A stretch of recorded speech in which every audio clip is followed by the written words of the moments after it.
Shalom, selamat pagi.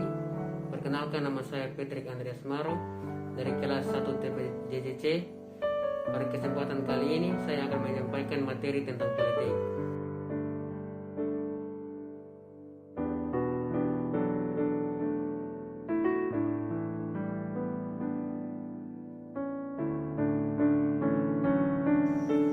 Seperti yang kita tahu, politik adalah seni dan ilmu untuk meraih kekuasaan secara konstitusional dan non-konstitusional.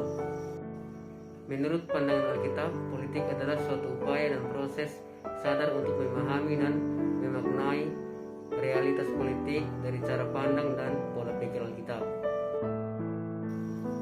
Adapun tujuan dari politik yaitu yang pertama, menciptakan kekuasaan dalam masyarakat maupun pemerintahan yang demokratis. Yang kedua, mensejahterakan seluruh masyarakat Indonesia. Yang ketiga, melindungi hak-hak semua warga negara Indonesia dan menjamin terlaksananya kewajiban-kewajiban warga negara. Dan yang berikut, menjaga keamanan dan strategi negara. Empat, yaitu yang pertama, segala rencana, usaha dan tindakan atau kegiatan untuk memelihara dan mengelola negara. Yang kedua, ikut memberikan pemikiran dan tindakan dalam memelihara dan mengelola negara. Yang ketiga, orang Kristen sebagai warga negara yang baik harus sadar diri sebagai apa posisi dan peran dalam negara dan masyarakat. Yang keempat, orang Kristen harus menghargai posisi dan peran warga negara yang lain dan peran aparatur negara.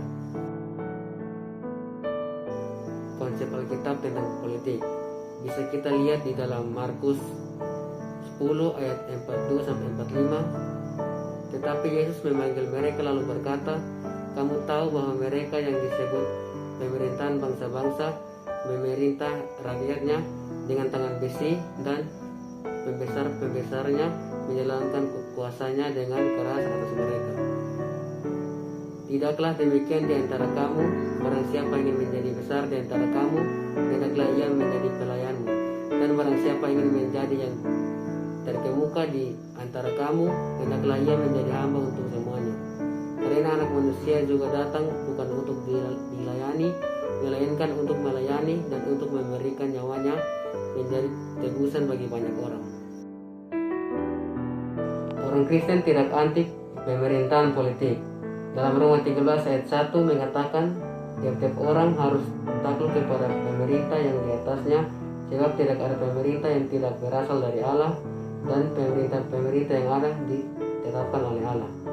Dalam Roma 13 ayat 7, Paulus mengatakan supaya orang Kristen membayar pajak kepada yang berhak menerima pajak, membayar cukai kepada yang berhak menerima cukai, memberi rasa takut kepada yang berhak menerima rasa takut, dan memberi hormat kepada yang berhak menerima hormat.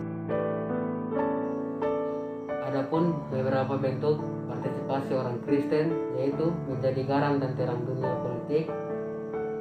Yang kedua, bersaksi, bersekutu dan melayani dalam politik. Yang ketiga, mendoakan raja atau penguasa dan negara. Yang keempat, menjadi pekerja sosial. Yang kelima, pecinta lingkungan. Dan yang terakhir, aktivitas politik dan partai politik.